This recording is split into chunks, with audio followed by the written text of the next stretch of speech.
Avis vascular centre మన దేశంలోనే the best varicose vein hospital.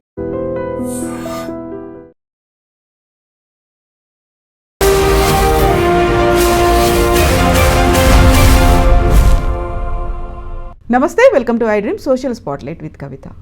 ఈరోజు తెల్లవారుజామున చేవెళ్లలోని మీర్జాగూడ దగ్గర ఒక యాక్సిడెంట్ జరిగింది. భారీ లోడ్తో వెళ్తున్నటువంటి టిప్పర్ని గుద్దుకొని బస్సులోని ప్రయాణికుల్లో దాదాపుగా 21 మంది చనిపోయారు.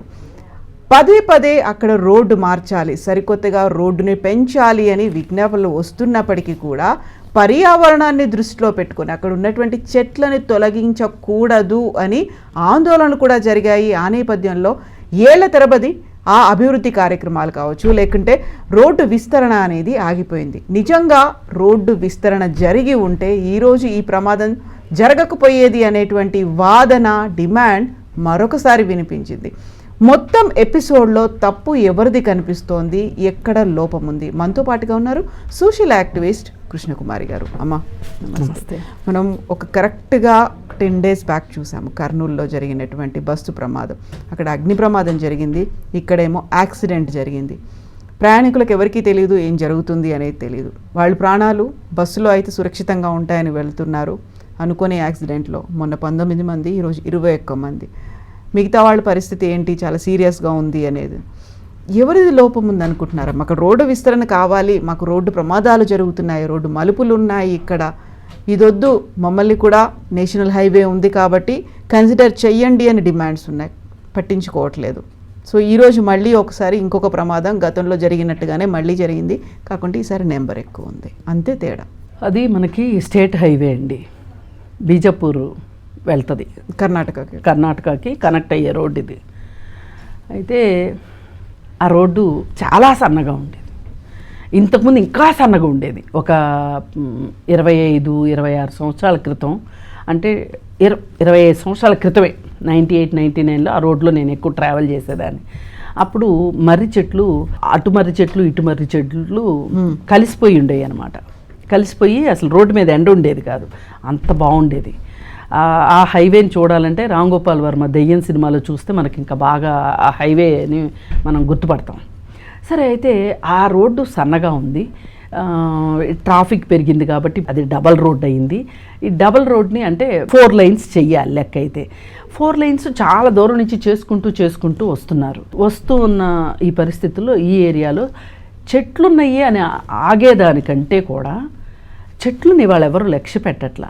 ఎందుకంటే చాలా టెక్నాలజీలు మారిపోయినాయి. ఒకప్పుడు చెట్టు కొట్టేస్తే ఇంక చెట్టు లేనట్లు లెక్క, కానీ ఇప్పుడు చెట్టు కొట్టేస్తే కొట్టేయట్లా, రీలొకేట్ చేస్తున్నారు, ఇంకో చోట పెడుతున్నారు. కాబట్టి చెట్లు కాదు ఇక్కడ సమస్య. అక్కడ రాజకీయ నాయకులకి ఇప్పుడు మొయినాబాద్ ఊరు ఉంది. మొయినాబాద్ ఊరు చాలా నేరోగా ఉంటుంది. అటుపక్క ఇటుపక్క కన్స్ట్రక్షన్స్ ఉంటాయి, అంటే ఎప్పటి నుంచో ఉన్నాయి, ఇవాళ కొత్తగా వచ్చినాయి కదా, పాత కన్స్ట్రక్షన్సే. కానీ వాటిని ముట్టుకోవాలి అంటే అక్కడ రాజకీయ నాయకులకి కార్యకర్తలు దూరం అవుతారేమో అనే ఒక భయం. ఆ భయంతో మొయినాబాద్ దగ్గర అసలు రోడ్డు విస్తరణ పని ఆగిపోయింది ఒక రకంగా. దానికంటే అటు నుంచి అజీజ్ నగర్ వరకు జరుగుతూ వచ్చింది, రోడ్డు మార్కింగ్ చేశారు, కానీ మొయినాబాద్లో చేయలేదు. మొయినాబాద్ నుంచి ఇంకా కొంచెం మనం ముందుకెళ్తే ఈ మిర్జాగూడ అనేది వస్తుంది. మిర్జాగూడ దగ్గర ఒక రకమైన అమాంతపు మలుపు ఒకటి ఉంటుంది. ఈ మలుపులో కొంచెం డ్రైవింగ్ కష్టమే, కానీ అంత పొద్దున్నే ఎక్కువ వెహికల్స్ ఉండవు. మరి టిప్పర్ అతను ఓవర్లోడ్ అంటున్నారు, ఓవర్ స్పీడ్ అంటున్నారు. ఓవర్ స్పీడే, బస్సు వాళ్ళు అంత స్పీడ్ వెళ్ళరు, ఆర్టీసీ బస్సులు వాళ్ళు అంత స్పీడ్ వెళ్ళరు. పైగా ఎక్కించుకుంటూ వస్తారు కాబట్టి వాళ్ళు ఏమి నైటు హైవేల మీద వెళ్ళటానికి అవ్వదు, నెమ్మదిగానే వస్తూ ఉంటుంది. ఈ టిప్పరే చాలా స్పీడ్ మీద వచ్చి బస్కి అంత స్పీడ్ మీద తగిలేసరికి బస్సు పడిపోతే టిప్పర్ కూడా దాని ఇష్టం వచ్చినట్టు ఎటోకట్టు వెళుతూ దానిలో ఉన్న లోడ్ని బస్సు మీద వేసేసి వెళ్ళింది, కంకర్ లోడ్ని. దాని కింద మనుషులు ఒక రకంగా సజీవ సమాధి అని 10 మంది సజీవ సమాధి అయిపోయారు. మొత్తం 21 ప్రాణాలు గాల్లో కలిసిపోయినాయి. ఇప్పుడు ఇంకో 3 పరిస్థితి చాలా దారుణంగా ఉందంటున్నారు. ఇక్కడ ఒకటే, ఈ మధ్యకాలంలో రోడ్లు అంత స్పీడ్గా వెయ్యట్లా. అదేమంటే డబ్బులు లేవు అంటున్నారు ఎవరికి వాళ్ళు. ఇది స్టేట్ హైవే కాబట్టి ఏదైనా సెంటర్ నుంచి వచ్చే గ్రాంట్, మ్యాచింగ్ గ్రాంట్ వస్తుంది. ఏదైనా ఆ రోడ్డు వెయ్యాల్సిన రోడ్డు తాకిడి ఎక్కువైపోయింది. ఆ రోడ్లో ఇంజనీరింగ్ కాలేజీలు కావచ్చు, ఆ రోడ్లో అదే రోడ్డు వికారాబాద్ దాకా వెళ్తూ ఉంటుంది. వికారాబాద్లో డెవలప్మెంట్ కావచ్చు, లేకపోతే కర్ణాటకకి వెళ్ళే స్టేట్ హైవే, స్టేట్ బస్సులు కావచ్చు, ఆ రోడ్లో వెళ్తూ ఉంటాయి. ఈ రోడ్డు వేయకపోవటం అనేది చాలా, అంటే మనం ఏదైతే ఒక నిర్ణయం లేటుగా తీసుకుంటామో దానికి ఖచ్చితంగా మూల్యం చెల్లించాల్సిందే. ఈ రోడ్లు ఇన్ఫ్రాస్ట్రక్చర్ విషయంలో మట్టుకు ఇలా జరగకూడదు. ఇప్పుడు సిటీలో రోడ్లు కూడా చూడండి మీరు, వర్షాలు వచ్చిన తర్వాత గుంటల్ని పూడ్చకపోవటం వల్ల 2 వీలర్స్ పీపుల్కి డిస్క్ ప్రాబ్లమ్స్ ఎక్కువ వస్తున్నాయి. అంటే ఎక్కడ గొయ్యి ఉంటుందో తెలియట్లేదు. కారులో వెళుతుంటే కూడా సస్పెన్షన్ సరిపోవట్లేదు. ఇప్పుడు పెద్ద కారులో ప్రయాణం చేసిన వాళ్ళు పొరపాటున ఎప్పుడన్నా చిన్న కారులో ప్రయాణం చేయాలంటే నడువు నొప్పులు వచ్చేస్తున్నాయి. ఇది ఏది ఏమైనా సరే రవాణా అనేది ప్రతి మనిషికి ఒక చోటు నుంచి ఒక చోటుకి వెళ్ళని మనిషి ఉండడు. అది 2 వీలర్ మీద వెళ్తాడా, సైకిల్ మీద వెళ్తాడా, బస్సులో వెళ్తాడా, ఆటోలో వెళ్తాడా, ఎట్లా అన్నా మొబిలిటీ అనేది ప్రతి మనిషి, ఎవరో ఎక్కడో హౌస్ వైఫ్లు తప్పితే వెళ్లకుండా ఉండరు.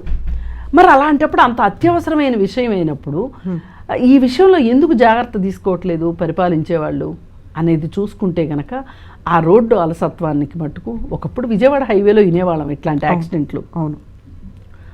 మరి ఇప్పుడు విజయవాడ హైవే 4 లైన్స్ వేసిన తర్వాత ఇప్పుడు 8 లైన్స్ అవసరం పడుతుంది. అంటే రోజుకి జనాభా పెరుగుతున్న కొద్దీ అవసరాలు, రవాణా అంటే ప్రయాణం చేసే ప్రయాణికులు ఎక్కువైపోతున్నారు. లేదంటే ఆరంభంకి బస్సులో అంతమంది మనుషులు ఉంటారా? కాలేజీలకు వచ్చే పిల్లలు, పళ్ళకు వచ్చే వాళ్ళు, కూరగాయలు అమ్ముకునే వాళ్ళు, ఆ బస్సులో ఎంతమంది ఉండొచ్చు? 72 మంది ఒక బస్సులో ఉన్నారు అంటే మీరు ఆలోచించండి. అంత పొద్దున్నే 6:15 కల్లా ఆ బస్సు ఆ ప్లేస్కి వచ్చింది అంటే మొదలైన దగ్గర నుంచి చూసుకుంటే వీళ్ళు ఎప్పుడు లేచారు, ఎప్పుడు రెడీ అయ్యారు, ఎప్పుడు బస్సు ఎక్కారు, స్టూడెంట్స్ కాలేజీకి వెళ్ళే ఆలోచనలో, పనివాళ్ళు, కూరగాయలు అమ్ముకునే వాళ్ళు ఈ కూరగాయలు అమ్ముకుని మళ్ళీ వెనక్కి రావాలి, ఇన్ని ప్లాన్లు ఉంటాయండి. ఇప్పుడు మనం ఒక చోటు నుంచి ఒక చోటుకి వెళ్ళేప్పుడు ఇక్కడి నుంచి ఇక్కడికి వెళ్తున్నాము, ఇది అయిపోయాక ఇంకెక్కడికి వెళ్తాము, ప్లాన్ చేసుకుంటూనే ఉంటాం కదా. అసలు ఒక్కొక్క కుటుంబం కకావికలు అయిపోయింది ఇవాళ. ఒక తల్లి పక్కన ఒక చిన్న పసికందు, లోకం తెలియని పసికందు, అలాగే 3 ఆడపిల్లలు. అసలు వాళ్ళని చూస్తుంటే ప్రాణం తరుక్కుపోతుంది. మనకే ఇంతలా ఒళ్ళు జలతరిస్తుంటే ఆ తల్లి తండ్రి ఆ దుఃఖాన్ని ఎట్లా తట్టుకుంటారు? పైగా చక్కగా MBA చదువుతుంది ఒక పాప, మిగతా 2 పిల్లలు డిగ్రీ చదువుతున్నారు. అవును. ఎంత హృదయ విదారకం. ఇంకా చాలా వస్తాయి బయటికి, ఎవరెవరు చనిపోయారు అనేది వస్తే దానిలో రకరకాల వాళ్ళు ఉంటారు. మరి చదువు కోసం వస్తున్నారు ఆ పిల్లలు, 3 పిల్లలు. రోడ్డు ప్రమాదాలు ఒక రకంగా చాలా నివారించగలిగిన మరణాల్ని మనము ప్రభుత్వాలు నిర్ణయాలు డిలే అవ్వటం వల్ల ఎక్కువ మరణాలు జరుగుతున్నాయి. అదే రోడ్డు మీద ఇప్పటిదాకా 2018 నుంచి 200 మంది యాక్సిడెంట్తో చనిపోతే 600 మందికి పైగా గాయపడ్డారు. చాలామంది వికలాంగులు అయ్యారు, కాళ్ళు చేతులు పోయినటువంటి పరిస్థితులు ఉన్నాయి. వీటన్నిటికీ కారణం అక్కడ ఉన్నటువంటి చెట్లను తొలగింపుకు నో చెప్పారు. లేదండి, నేషనల్ గ్రీన్ ట్రిబ్యునల్ వాళ్ళు కూడా ఇప్పుడు ఒక చెట్టును తీసేసామనుకోండి, 10 చెట్లు వెయ్యాలి అనేది రూల్ ఒకటి పెట్టారు. అది ఒకటి. అలాగే రీలొకేట్ చేశారనుకోండి, రీలొకేట్ చేసిన చెట్లు దాదాపు సక్సెస్ రేటు 80% ఉంది. ఇప్పుడు ఆ రీలొకేట్ చేసిన చెట్లతోటే ఇప్పుడు మనకి ప్రగతి రిసార్ట్స్ దగ్గరలో అదేదో ఒకటి కొత్తది వచ్చింది. ఆ చెట్లన్నీ తీసుకెళ్ళి అక్కడనే పెట్టారు. అక్కడనే పెట్టి ఇప్పుడు దాన్ని ఒక టూరిస్ట్ పార్క్ లాగా తయారు చేశారు. దానికి టికెట్ కూడా 800 పెట్టారు. ఎందుకు అంటే ఈ రీలొకేట్ చేసినప్పుడు చెట్లు బతకొచ్చు, చచ్చిపోవచ్చు, మళ్ళీ వాటిని చాలా ఎక్కువగా జాగ్రత్త చేయాల్సిన అవసరం ఉంటుంది. అందుకని అది చాలా వ్యయ ప్రయాసాలతో కూడింది. అయినప్పటికీ చేస్తున్నారు. చెట్లతో పోలిస్తే ఇప్పుడున్న చెట్లు పెద్ద చెట్లు కాదు నన్ను అడిగితే ఆ రోడ్లో. అసలు మీకు ఆ రోడ్లో మీరు ఎప్పుడు ప్రయాణం చేసి ఉండలేదేమో కానీ ఆ చెట్లు ఇలా 2 అల్లుకుపోయి ఆ కింద వెళ్తూ ఉంటే కిలోమీటర్ల దూరం చెట్లు అల్లుకుపోయి ఉండే. ఆ చెట్లన్నీ తీసేశారు. మరి అవి తీసేసినప్పుడు ఇవి తీసేయడానికి ఏమి తీసేస్తారు. అది పెద్ద విషయం కాదు. ఇక్కడ ఒకటే రాజకీయ జోక్యం ఏంటి అంటే నువ్వు మా నాయకుడివి, ఈ ఏరియాలో మా ప్రాపర్టీ పోతే ఎట్లా? ఓటు నీకు వేయాలా వద్దా? నాకు ఓటు వేయరేమో అని వీళ్ళు. ఇప్పుడు ఒక రకంగా చూసుకుంటే చాలామంది పాపం ఫీల్ అవుతారేమో, కోపం వస్తుందేమో నా మీద, కానీ ఈ ప్రాపర్టీస్ అనేవి ప్రజోపయోగానికి ఇవ్వాలి అని గనక అంటే గనక ఖచ్చితంగా ఇవ్వాల్సిందే, ఇవ్వను అనడానికి లేదు. కానీ దానికి ఏంటి అంటే కాంపెన్సేషను 2013 సంవత్సరంలో చేసిన చట్టం ప్రకారం గవర్నమెంట్ వాల్యూకి 4 times ఇవ్వాలి అనేది ఉంది. మా ల్యాండ్ నా ఓన్ ల్యాండ్ పోయిందండి, 500 yards. ఏం చేస్తాం? ఇంకా కాంపెన్సేషన్ కూడా రాలే, వెయిట్ చేస్తున్నాం. తప్పదు ఇవ్వాలన్న. ఇప్పుడు రోడ్ల పక్కన ఉన్నప్పుడు ప్రాపర్టీలు, ఏ రోడ్డు ఎక్స్పాన్షన్ లేకపోతే మంచిగా మనకు వాల్యుబుల్ ల్యాండ్ ఉంటుంది. ఒకవేళ పోయింది అనుకోండి, ఇప్పుడు ఔటర్ రింగ్ రోడ్లో ఎంతమందికి ల్యాండ్ పోలేదు, ఇప్పుడు ట్రిపుల్ ఆర్ రోడ్లో ఎంతమందికి ల్యాండ్స్ పోవు, ఇప్పుడు రైల్వే లైన్లు వేస్తూ ఉంటారు, రైల్వే లైన్లో ఎంతమంది ల్యాండ్స్ పోవు. కానీ మనం ఇక్కడ లోకల్ రాజకీయ నాయకులు సర్ది చెప్పుకోవాలి ఆ ప్రజలకి. చెట్లు గ్రీన్ ట్రిబ్యునల్ వాళ్ళకి హామీ వాళ్ళు అడిగేది, వీళ్ళ హామీ ఇవ్వకోకుండా చెట్లు తీసేస్తామన్నట్లు వీళ్ళు ఉంటారు. ఎవరు? R&B వాళ్ళు కావచ్చు, లేదు అనుకుంటే నేషనల్ హైవే అథారిటీస్ వాళ్ళు కావచ్చు, ఎవరైనా వాళ్ళ దగ్గర నుంచి ఆ గ్రీన్ ట్రిబ్యునల్కి ఒక లెటర్ కావాలి. ఇప్పుడు ఎన్ని చెట్లు తీస్తున్నారు, ఈ చెట్లు మీరు రీలొకేట్ చేస్తారా లేదా? ఇప్పుడు మన దగ్గర కొంచెము ఒక అలసత్వం ఉందండి. అది అధికారులు కానివ్వండి, ప్రజలు కానివ్వండి, రాజకీయ నాయకులు కానివ్వండి. ఏంటి అంటే జవాబుదారీతనం ఉండదు. ఇప్పటికీ పని అయిపోతే చాలు, మొక్కుబడి పనులు అనమాట. అదేదో గ్రీన్ ట్రిబ్యునల్కి ఇవ్వాల్సిన లెటర్ ఏదో ఇచ్చేసేసి వాళ్ళ దగ్గర నుంచి వీళ్ళు అనుమతులు తెచ్చుకుని ఉన్నట్లయితే, ఆ రోడ్డు వేసేసి ఉంటే ఈ ప్రమాదం అయితే జరిగేది కాదు, ఎట్టి పరిస్థితిలో జరిగేది. అసలు జరగాల్సిన ప్రమాదమే కాదు. 6:15కి ఏముంటుందండి ట్రాఫిక్. పైగా చాలామంది చాలాసార్లు రైతులే చచ్చిపోతారు ఈ రోడ్డు మీద. ఎందుకంటే వాళ్ళు పొద్దున్నే అర్ధరాత్రి కూడా జరుగుతుంటాయి ఆ రోడ్డు మీద. క్యారెట్ లోడ్ తీసుకొని వాళ్ళ కూరగాయలు వాళ్ళ మీదే పడి ఊపిరాడక చచ్చిపోయే రైతులు, చిన్న ట్రాలీ ట్రక్కుల్లో వస్తుంటారు. వాళ్ళు వస్తున్నప్పుడు అది టిల్ట్ అవటం చాలా ఈజీ. వాళ్ళు ఎన్ని ఆలోచించరు. పైగా ఇంకొకటి ఏంటంటే రైతులు ఎక్కువగా అలా చనిపోవటానికి కూడా కారణం, పల్లె వెలుగు బస్సులు ఇదివరకు చాలా ఎక్కువ ఉండేవి, ఇప్పుడు పల్లె వెలుగు బస్సులు తక్కువైనాయి. దాంతో వాళ్ళు మామూలు నార్మల్ బస్సుల్లో రావాల్సి వస్తుంది. ఎక్స్ప్రెస్ బస్ అలా కాకపోతే ఈ ట్రక్కుల్లో రావాల్సి వస్తుంది. ట్రక్కులు ఎప్పుడైనా ప్రమాదమే ఎంతో కొంత. ఏది బస్ మీద ట్రక్కు ప్రమాదమే. అందుకని ఏదేమైనా ప్రజల సౌకర్యం లేకోకుండా, ప్రజల అవసరాలకి అనుగుణంగా లేకపోతే కనుక ఏ ప్రభుత్వ విధానాలైనా కరెక్ట్ కాదండి. మీరు తీసుకునే నిర్ణయాలు కావచ్చు, మీరు పాటించాల్సిన విధులు ప్రజల అవసరాలకు అనుగుణంగా ఉండాలి.